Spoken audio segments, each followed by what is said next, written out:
Welcome back to AZ State of Hockey, your #1 Arizona hockey podcast because nobody else wants to do it. I am your host, the one and only man in the valley who will raise a banner, Matthew Jacobson. So a couple of weeks ago, I gave you my opinion as to why Matt Ishbia will not be the owner of Arizona Coyotes 2.0. Well, funny enough, last week as you guys are listening to this, we actually got an update regarding NHL to Arizona. Maricopa County Supervisor Tom Galvin, the man who helped found the advisory panel on pro hockey to Arizona, met with Gary Bettman once again earlier this summer. And just a basic bit of background for context, Galvin announced this initiative back in January of 2025. And he spoke about reaching out to the league, reaching out to Commissioner Gary Bettman previously, meaning we did not even escape the calendar year 2024, the year where the Coyotes deactivated, without somebody in the valley reaching out trying to bring them back. And the information and update we have today comes from AZ Hockey Insider Craig Morgan. I will link the article below in the description. It is a paid Substack article. And as a result, I'm going to keep quotations to a minimum. So if you want to have all the information, go ahead and check it out. I'll leave it linked below in the description of at least the YouTube video and in a reply on Twitter. That is at the AZ Sports Guy in case you want to follow me on Twitter, which I recommend because I have some NA3HL stuff coming up, so stay tuned. Anyway, let me go ahead and start off by reading the publicly available portion of this article. Quote, Tom Galvin met with NHL Commissioner Gary Bettman via Zoom earlier this summer to discuss the state of the Valley's NHL expansion efforts. Galvin called the meeting productive in a phone interview on Wednesday. And while that's the extent of the publicly available portion of the article, I do want to read just a couple of quotes that I found to be interesting. The first one is a direct quote from Tom Galvin talking about one of the subjects that were discussed with Gary Bettman. Quote, one was that I believe we've made progress in terms of interest in potential ownership groups. Slow, steady progress, but moving in a positive direction. And this is one thing Tom Galvin has been incredibly consistent on even when I spoke with him back around October of 2025. Not only was this always going to be a years-long process, that term, years-long process, is directly from Galvin himself, but he's also made sure to iterate time and time again that this is going to take a while. It's slow, steady progress. And while I've not been part of any conversations or anything like that, even I've been pretty consistent in reporting that it's going to be very slow behind the scenes because the goal here is to do their due diligence and do this right. Once again, that's also almost word for word from Galvin himself. The entire goal is wanting to do this the right way because when they bring the NHL back, the goal is to not have another Los Arcos, to not have another Glendale Arena, to not have another Mullet Arena. They want the Coyotes to come back and have that stability where for the next 30, 40, 50 years, we don't have to talk about this. For context, I'm 30 years old. When the Coyotes come back, the goal is to never have another arena discussion until I'm long dead. At the very least, putting it in my own words. And from a fan perspective, or a media perspective like myself, I say that like I'm not both, this is the way it needs to be done. When the Coyotes come back, they need to be sitting on a rock-solid foundation. If there's even a hint, a small whiff of anything similar to the 26 years the Arizona Coyotes were here, with Coyotes 2.0, it's not going to work. Now, when it comes to an alleged ownership group, or interested ownership groups, or whatever else, I got nothing really to add there, just to kind of recap, and this was officially on the PHNX Coyotes show in the last handful of weeks that they were live. From Craig Morgan himself, there were 2 prospective ownership groups that he was aware of. However, Craig never revealed any of the names associated or whether or not any of the groups had been vetted. Skip ahead 2 years, these prospective owners that Tom Galvin is referring to in this interview, it very well could be one of those 2 groups. Or it could be an entirely different group because Steve Peters was recently on What Chaos, and despite the fact that he's not a reporter, he was confident when he said money was not the issue. There is plenty of money here in Arizona, especially in that Scottsdale,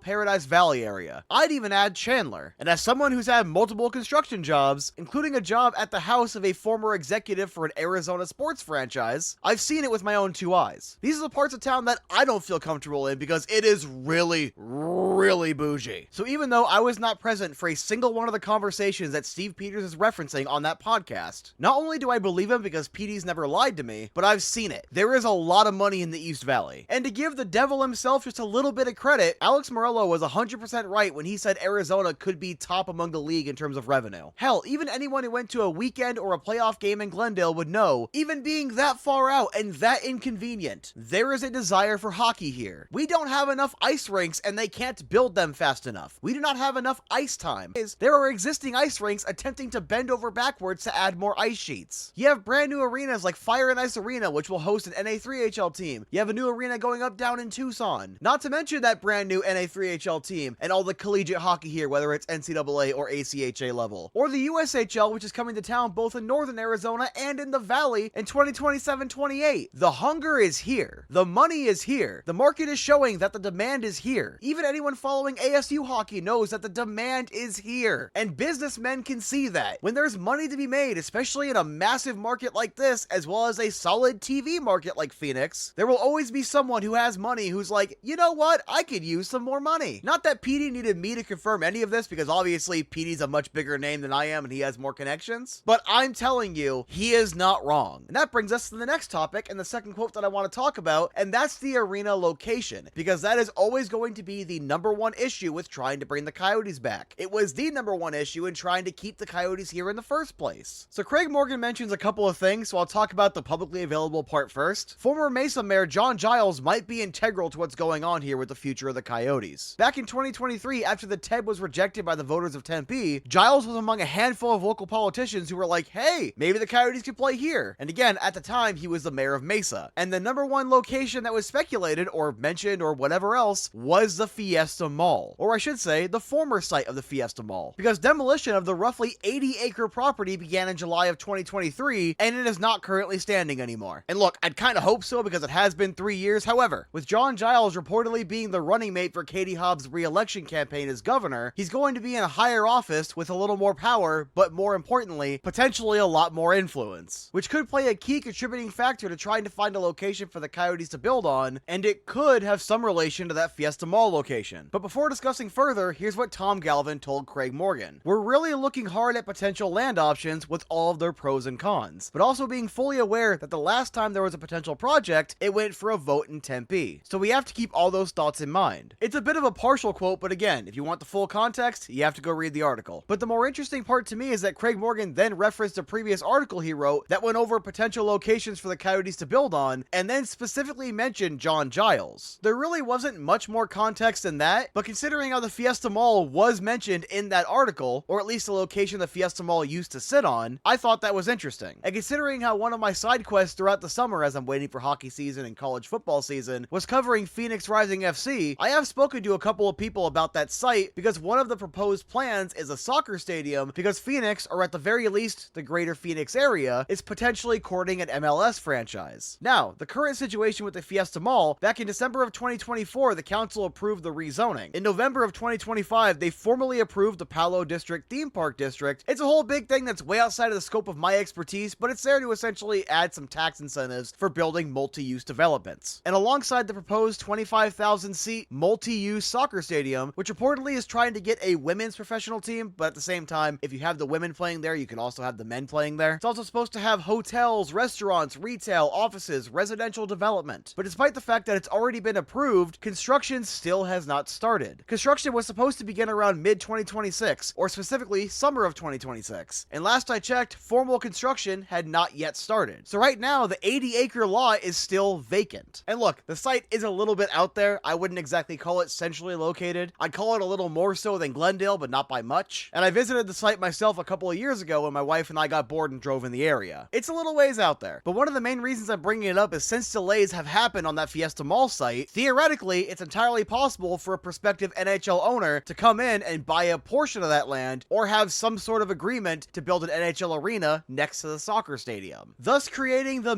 Mesa Entertainment District. Or since the Arizona Cardinals are building a practice facility out in the North Phoenix location the Coyotes originally wanted, there could be a possibility there of trying to get a deal done. There's also reportedly a couple of opportunities in downtown Phoenix, which should be the number one priority because that is perfect location. If you can get downtown, you need to get downtown. There are some potential options. Minus downtown, none of them are perfect, but there are some options. And look, I could be looking way too deep into this. As part of a couple conversations that I have had, even though that Fiesta Mall site is approved and good to go, apparently it's not finalized they're building a soccer stadium, they just want to. There could be a couple little wrinkles. And like I said, I could be looking too deep into it, but I just have a hard time believing Craig Morgan would report it in the way that he did without expecting us to pick up a couple of breadcrumbs. Or maybe it's the voices in my head. Who knows? But depending on the site that is chosen, and depending on how financing is handled, there is at least a decent chance it goes the private route and there is no public funding, there's no need for a public vote, and the building could just be built without protesters being able to really do anything. Or it could be 100% publicly funded. I have no idea. I actually do kind of like the idea of them going back to the North Phoenix site being next to the Cardinals practice facility, because at least that's closer to me than going all the way to Mesa. And it also would be funny for the Cardinals and Coyotes to be reunited again just outside of Glendale. But my current rankings would be go to downtown Phoenix, go to North Phoenix, or go to Mesa. It's just a little far out there. I'm not 100% sure that would be the best location. However, if they can attract that MLS team, it certainly could be. But even though last I checked they were cleared to go ahead and start building that stadium, apparently